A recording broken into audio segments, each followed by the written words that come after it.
Good morning, everyone. It's Rebecca Undum. This is Rebecca Undum Live.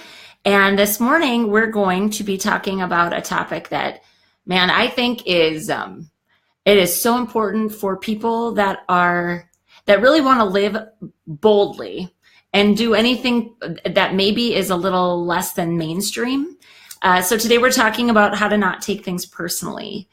And this is closely tied to a couple weeks ago on the program. We talked about how to be coachable. And this really goes along with that in the sense that the first thing we have to do is decide, is the feedback valuable or is it just criticism? And does it really matter? And do we need to accept it? And do we need to take it? Or what do we need to do with it? Okay, so we'll get to that in just a moment. Hey, Tiff, you want to say hey, girl, hey to me? Your name popped up, so I get to call you out. That makes me really happy. Happy to have you with me. First thing before we start, I always give away a book on the call. And so today, from last week's session, which was, it's not a session, our little chat last week was about channeling your inner child. And Dawn Marie Miller specifically got on the bandwagon of Barbies, which I thought was fantastic. And so congratulations, Dawn Miller. I will tag you here in the comments when the live is over. And all you got to do is PM me your address and I'll ship you a copy of the book. So for those of you that don't know me and you're like, what book? What are we talking about? Hey, Kirsten. Hey, Brenda. Good morning. That you're like, well, what book? I wrote a book called How Mommy Got Her Groove Back. And on every single one of these live sessions, I give one away. I always say I believe in karma, and the more people that read my book, the better. I mean, I want people to read it. I want to hear what people really think of it. That's important to me. So congratulations, Dawn. For those of you that are on with me, I will share with you what needs to happen for you to get a copy of your book, or to at least get in the drawing for a copy of the book next week. Okay, so the other thing, for those that don't know me, good morning, Danny. Good morning. God, it's awesome to see you guys on here. So I wrote a book. I'm the founder of a program called Groove School. And I want you to hang on till the end because I have a really cool announcement coming up about Groove School, a very special promotion that I'm doing. So it's totally worthwhile to share with people if you've been following along at all and you have any concept of what happens in Groove School. And really, it's a group coaching program. Essentially, it's so hard to distill down what a person does when their work is personal and professional development. I'm just going to say it's really hard to put in this nice, tidy little box. And so I'm like, screw it. I don't need a box around what it is that I do.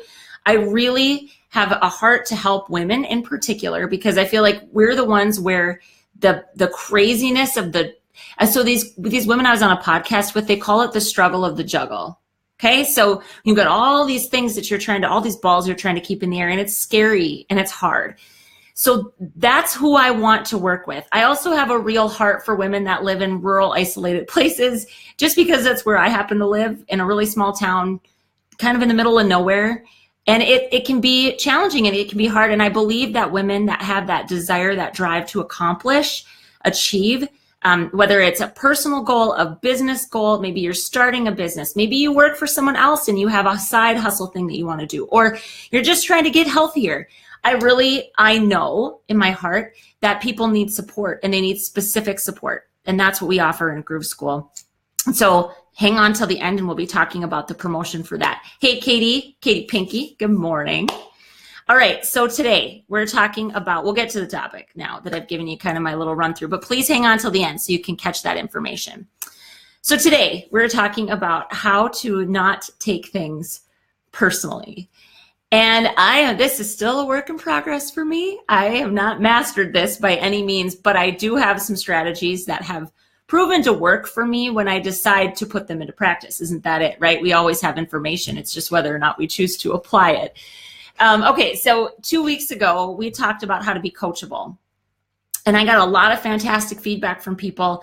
And we talked about the fact, too, that as parents, teaching our children how to be coachable, like how to take constructive feedback and apply it and get better, is such a gift. And it's so important. And if we're too damn egotistical to learn, it can be just a huge stumbling block to try to accomplish anything. But then we talked, I touched on this and I said, coming up shortly, we'll talk about this other thing, which this isn't necessarily the topic for today. That's not taking things personally. This isn't necessarily constructive feedback. This is when you're being criticized or somebody, or maybe, and a good example of this for some of the women I know that I work with a lot are women that are in direct sales or have a business where they're trying to sell themselves or something. And the immediate response from their prospect is negative. Like they say, they're not, most people aren't going to look at you and be like, well, you're crazy and not stupid. Most people aren't that freaking rude, but it cuts that deep where it feels super personal. That's not when you apply coachability strategies, because they're not trying to help you get better. They're simply either, criticizing or shutting down what you're talking about. There isn't value in it. And so that's really the first thing I want to remind all of you that are with me today, hanging with me today, that when somebody says something to you, before even these 4 strategies I'm going to talk about, the first thing is to ask yourself, is this person in a position to help me get better? Like, are they better at what I'm doing than I am? So if it's weight loss, if this is coming out of the mouth of your trainer or your nutritionist, you maybe want to take heed, right? If you're running a business and it's a coach or it's a mentor or somebody that's walked the road that you want to walk, the first thing you got to ask is, are they better than me at what I'm trying to pursue? And if so, then maybe their advice is something you want to think about. That's when you go down the road of coachability. If they're not, that's when these 4 strategies you have to decide to start down this process so you don't get frustrated and defensive immediately. Okay, so number 1, the first strategy is to consider the source.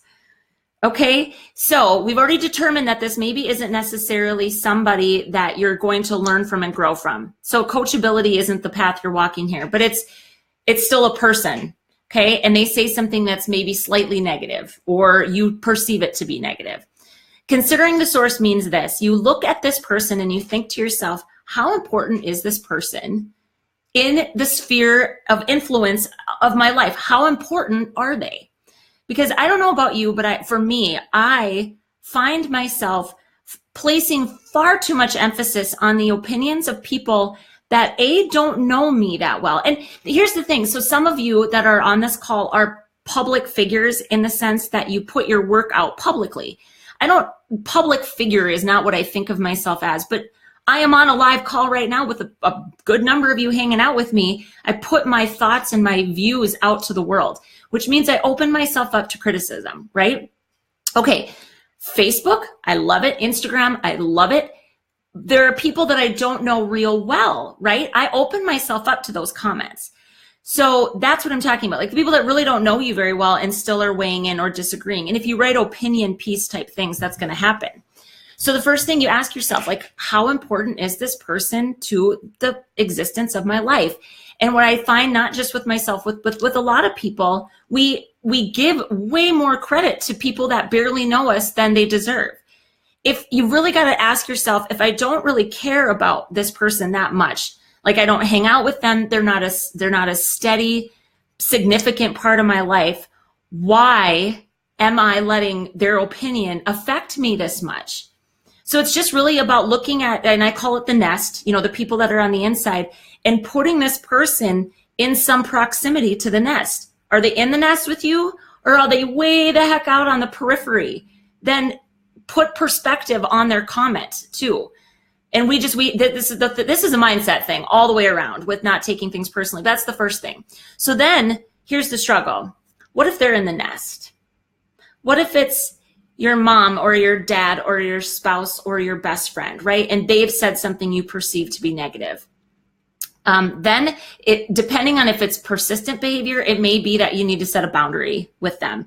Again, that's a whole topic for another time. But I would say that for the most part, we don't even do a good job of assessing whether this person's opinion should affect us. We just let it because it hurts. Okay? So number one, consider the source. Number two, and this I think again, in our political climate and just the world that we're living in right now, this is something that for the most part, I feel like we are consistently failing to do. And it's just to honestly try to see things through the other person's lens. And it's like walk in their shoes, all of those cliches about this skill, but we aren't doing it. And so the thing about negativity and cranky opinions and other people's opinions is that what other people think and what they say and how they say it to you has nothing to do with you. What we do as human beings is we project our own experiences onto other people. It's not even wrong. It's just how we are. So I think, okay, so like an example for me, one of my best friend, she was in the military. Her spouse is in the military. We're the same age. We went to school at the same time. She's never owned a home, They have a home. They're not homeless, but they've never owned a home, and she moves a lot. It's the military. Now, it would be really easy for me. I'm back in my hometown. Like, I am doing almost so the opposite of what she's doing that it's hard to even fathom me doing any of what she's done. But it'd be easy for me to be like, oh God, I can't even imagine uprooting my kids and putting that like snarky, opinionated tone to what it is that she's doing. And the reason I would do that is because my experience doesn't support that being a logical or normal thing to do. So of course I'm going to kind of judge it. I don't get it. It doesn't make sense to me. So here's the thing. But again, how we deliver it, that's again, a whole other story. But we can't fault people for doing that. That is what humans do. We all have our own sets of values, our own sets of beliefs, our own sets of experiences about what we've witnessed in the world.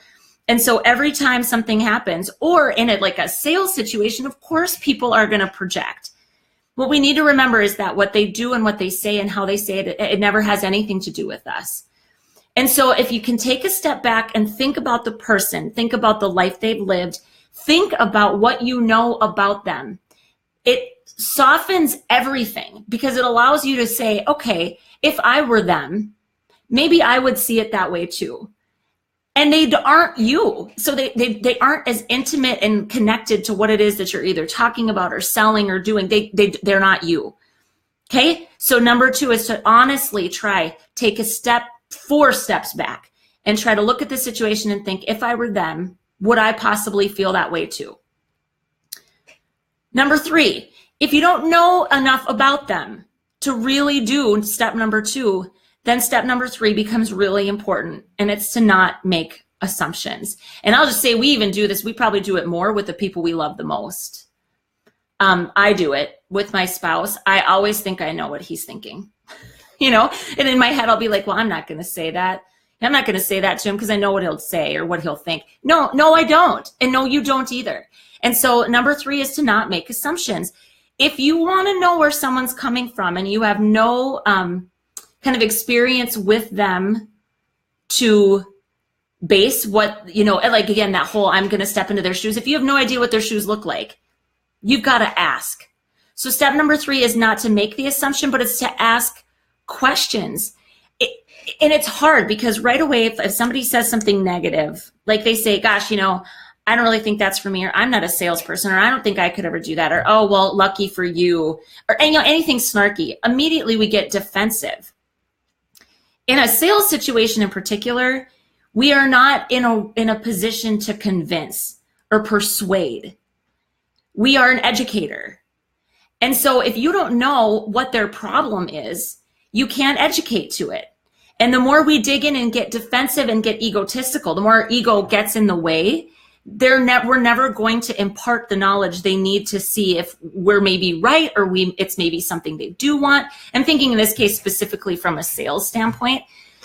When you put like a piece of work out into the world, if I write a blog post and people hate it, you can educate all day long, but you kind of already stated your opinion, and mostly you just need to consider the source and move on, frankly. Okay. But yeah, so just remembering your job isn't to convince them of anything. It's to find out what they don't understand, if they don't understand something, and where they're coming from. So my favorite easy question or statement to make when I really don't understand, like somebody says something and I'm like, I really don't get why you see it that way. Or I just say, tell me why you feel that way. or tell me what leads you, or tell me the experience you've had that makes you feel that way. And ask with an earnestness, like be actually curious, because the problem with salespeople, what we tend to do is we listen only for enough that we can form our rebuttal. And that's not listening. Listening with the intent to understand is what we're after here, trying to really get where they're coming from. Jess, awesome. Role reversal. Right. Imagine being the person. That's all it is. It's imagine standing there and then remembering that they don't have the same experience that you do. Okay. So number 3 is don't make assumptions. Number 4 is one of the toughest love strategies in this little set of strategies, but the truth is we've got to take a really hard look inside. Because if one rando person's comment is derailing us that much, then there's something going on the inside that's not strong enough for us to persevere through it. You got to ask yourself, how bad do I really want this? Do I really believe in what I'm doing? Those questions have to be answered, because there's no way that one person's comment will derail you from something that you're on fire for and that your heart and your soul is consumed to pursue. I think about religion that way too. I'm a Christian, and right now Christians are not viewed very favorably.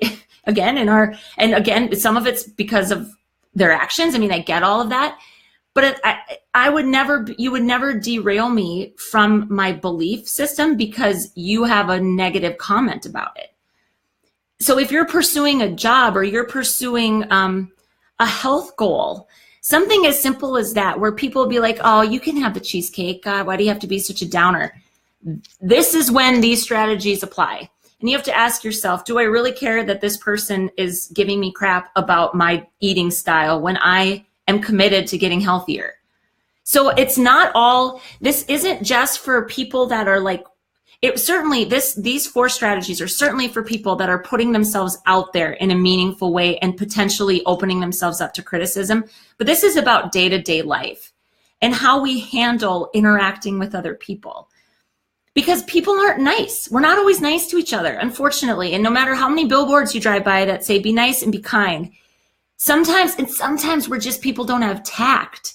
We also need to remember that sometimes people don't have tact and they don't have delivery, and they don't have good delivery. They don't have diplomacy. But that doesn't, if we really want to gain understanding with them, we have to ask more questions. We can't just dismiss them because their delivery was poor either. So I'm going to recap real quick for you. So not taking things personally. The first thing is, if when you get a negative comment or something you perceive to be negative, you got to ask yourself, is this something I can benefit from? Can I grow from it? Can I learn from it? And then go down the path of the coachability tips that we talked about 2 weeks ago. If that's not the case and it just feels negative and raw, consider the source. Try to view the situation. This is number 2. Try to view the situation through their lens. Put yourself truly in their shoes. Number 3 is don't make assumptions. Ask them why they feel the way they feel. And number 4 is to really do a gut check. How badly do you want what you're pursuing? Because again, one person's negative opinion, if you can be derailed that easily, there's something on the inside that's not in check. Okay? So I love to hear back from people. Okay, Katie, amen, sister. The faith comparison to day-to-day life is a great strategy for me. It's, I think I feel in some ways it's never been easier, and yet it's never been harder. It's a weird world we're living in right now, where there are so many ways for people to show up like they really are, and be authentic and be true. And yet it's never been freaking scarier to do that in a lot of respects, because social media has made us all assholes. Not all of us, but so many people are they forget completely about the fact that we're real human beings. And you can disagree with me, but don't berate me and make me feel like I'm small and insignificant. And yet that's what we do, right? So I think for the most part, it's all of us that want to fight against that, banding together and asking people, encouraging people to disagree from a place of love, because that's possible. It's possible. We can do that. And I think this is one of those ways to hear criticism in a way that is really grounded in love. And it's kind, and it doesn't have to ruin relationships. Like, you can disagree with me, but we can still be cool. right? I don't know. That's how I'm feeling about all of this. So I would love to hear what you guys all think about this.